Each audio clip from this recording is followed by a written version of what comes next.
Hi party people, and welcome to my book presentation. I apologize first off for my lateness. It took me a while to figure out that I am not so talented at sewing and or binding. I had a trouble with finding thread that worked. Not only that, but my needles kept breaking, which is hilarious and sad at the same time, as well as the thread kept breaking. So I ran out of material. I ended up trying to use this yarn, which didn't really work in the way that I intended originally, but worked to keep them all together. So I could not find a material or a instrument large enough or like able to fit through these holes and push this yarn through these holes.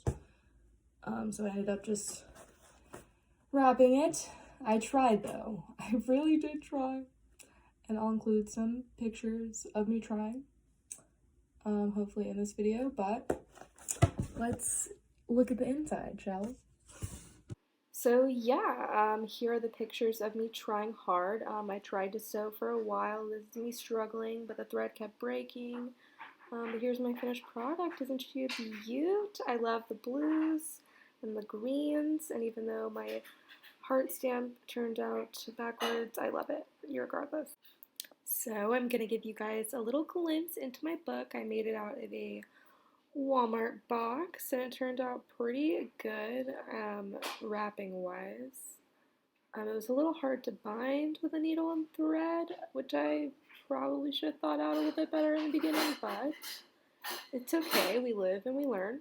I used a large variety of paints as well as stamps. I used a lot more circular stamps than I did squares, anything triangular, anything that had like a 90-degree angle.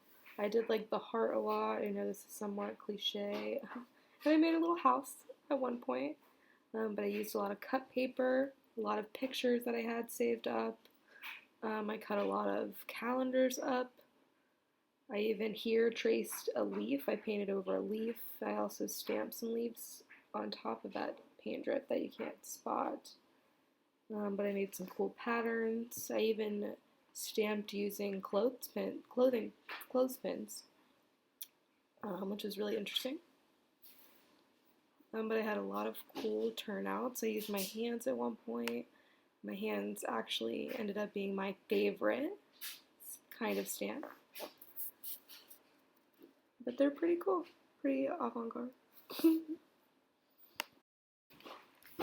But yeah, to continue, I used a wide variety of media and I had a good time. I also used a few of my past sketches, painted some of them in, stamped over top of them, but managed to leave a little bit of the original marker and pencil line just because I like the look of it. This one I messed up, but I tried to fix, which came up a lot. Some of them I can't see completely due to my binding job, but they're pretty good composition-wise. And this is our last page. Actually, this just about sums it up. So yeah, that's my book for Etching 1. I hope you enjoyed this. I hope you are staying safe at home during these trying times. And have a great rest of your week. Bye!